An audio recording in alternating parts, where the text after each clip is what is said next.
Good afternoon. My name is L.I.S.T. Spadoni, and I'd like to spend a few moments with you today to share some information. I am a career coach and counselor, and I was a licensed consultant for a number of years, also a motivational speaker and an author, which we'll get to in a few moments.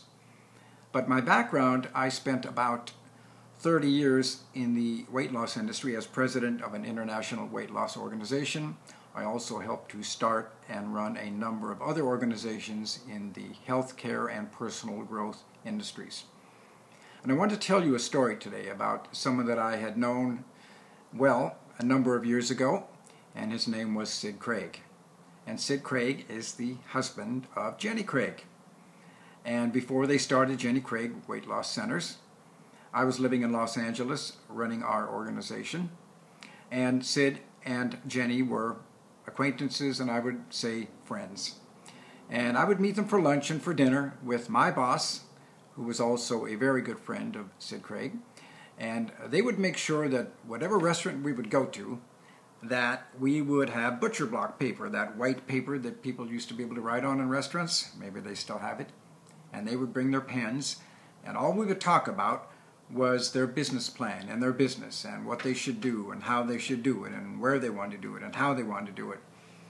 And no matter how much enjoyment was part of the dinner or where the conversation would go during dinner, it would always come back to what they wanted to accomplish. In fact, Sid tried to hire me away from my organization a number of times. I did not go because I had allegiance to my company. And I will tell you a point right now. You should have allegiance to doing a good job in the organization that you're with. But your first and foremost allegiance should be to yourself. If you are in an organization and you have a better opportunity elsewhere, I say go for it. Take it. Because if the roles were reversed and that organization had to make some cutbacks or some layoffs, you become a number and there will be no allegiance to you. So your first allegiance should always be to yourself. Secondly, to do the best job possible to the organization that you're working for. What I want to talk about today was what I noticed from Sid Craig and Jenny Craig those many years ago, and it was something that I had also, and that was a burning desire to be successful, the drive to go with it, and the fact that we had the ability to put blinders on. You know, in the horse racing industry, all of the thoroughbred horse races have the horses wear blinders. And the reason they wear blinders is that they are easily spooked, very easily distracted. They can be distracted by the crowds, they can be distracted by the other horses, of course, they can even be distracted by the drivers. And so they put the blinders on the horse so that the horse sees one thing, the finish line, and their goal, their job is to get to the finish line first and not pay attention to anything that could be a distraction. The same thing can happen to us in business. If you're trying to build your business, the biggest thing that can happen is distractions. Now sometimes they're self-inflicted distractions. We decide that we want to put it away for a while or go to a movie or we're going to not do anything for a week or whatever. But many times the distractions come from our closest friends, acquaintances, even family.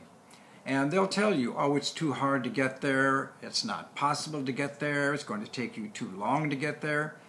And one of the reasons people do that is they're afraid. They're afraid if you become successful, you'll leave them behind, or the relationship will change with them.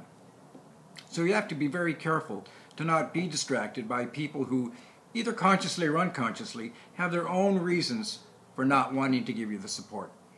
So as I say to people, stay with positive people that are supportive of you and your goals, and stay away from the naysayers because they will only take away. And really it's for their own reasons that they don't want you to succeed. So be careful of that. But getting back to Sid and Jenny Craig, when they started this organization, they went to work for a rival company to learn the business. And after a period of time they left and they felt they were ready to start their own company. Well, they had signed a non-disclaimer that said they couldn't work in the United States for 2 years, and they couldn't get around that. So they went to Australia, and they opened Sid and Jenny Craig first in Australia. In fact, that's why when you see the sign, Jenny Craig Weight Loss Centers, it's spelled Centres, which is how they spell it in Australia. Anyway, after 2 years there, they came and they opened Los Angeles. And they struggled mightily in Los Angeles. They almost didn't make it. In fact, we had a number of meetings with them to help them through, walk them through, give them some advice. But the main thing that they had, and the main reason they were successful, was they had blinders on. They had a burning desire that they were going to make it no matter what it took, and they had the drive to put behind it. But they also had one other thing, and that was called, a word that I made up, called contaction. Contaction is continuous action. Never during our lunches or dinners did the conversation stray too far away from what they wanted to talk about, was how to make their business successful. And successful people, that's what they do. They have blinders on. They have that drive. They have that motivation. And it's got to be continuous, because everything is about the big mo. And you know what the big mo is? Momentum. Without momentum, nothing gets finished. One of the reasons people don't like to set goals is that goals are fairly concrete. And many times you'll write the goal down. Sometimes you'll share the goal with someone else. And what happens is you start realizing maybe it's too hard to hit that goal, and maybe I won't make that goal. So a lot of people live in dreams and wishes, because that's not concrete. And dreams and wishes are out here somewhere. But you don't get to where you want to be with dreams and wishes. You don't get there unless you have goals. And when you have goals, they have to be written down, and you have to visualize the finish line of that goal. You also have to have a game plan of the steps to get to that goal. You have to set a goal and work it like a business. You have to have a business plan to get to the goal, and you have to have the visualization to see the end result. But the main thing that you have to work on is keeping those blinders on and keeping your focus of seeing the finish line and the fact that you want to win. And don't let the other horses, don't let the other riders, don't let the other people around you get in the way of your goals. Through my years, a number of people that I had the good fortune to meet were Dick Clark, Dr. Joyce Brothers, Michael Douglas, a number of other people. All very successful people. And they all had that same thing in common. Even if you were in a social situation with them, you could tell that they were focused on their career. Their career came first, and whatever it took to keep that career going or to make it to where they wanted to make it was first and foremost for them. So I learned all of the lessons I learned through trial and error, so I know what works and I know what doesn't. In fact, in my book called The List, which is Laws, Insights, Secrets, and Truths. And you can go to my website, which is lewisvspadoni.com. And on that website are about, at least 100 short, powerful aphorisms. I believe strongly in aphorisms and analogies over the years. That's how I trained those 10,000 people, and they were awfully good and went on to be successful in their own right over the years. An aphorism is a short, powerful statement. I've given you on that website at least 100 that you can use, incorporate into your conversation, bring into your business, and bring into your life. There's also a free chapter of the book so you can see the way that the book is written. It is a powerful book. Anyone that's read it has said this is tremendous because there's no fluff at all. There's no wasted time or energy. It gets right to the point of how to make your sales, your management skills, your business, and your life more successful immediately. I guarantee it.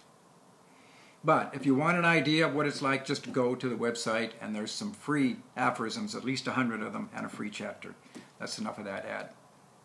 The point I want to make is that if you want to be successful, have the burning desire. And you can't give someone burning desire. You either have it or you don't. Someone can fan your flames and get the flames to burn brighter so that you can be more effective in building your business.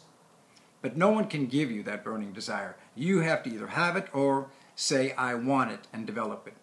And then you have to have the drive to say, I don't care if I have the flu or if I'm sick or if something is off with me psychologically, I'm going to stay driving my business. Blinders. Keep people away that aren't supportive of you. Be around positive people and say no to the naysayers. You're going to have to stay away from those people. And finally, the contaction, which is continuous action. All right? Thank you very much for paying attention, and good luck to you.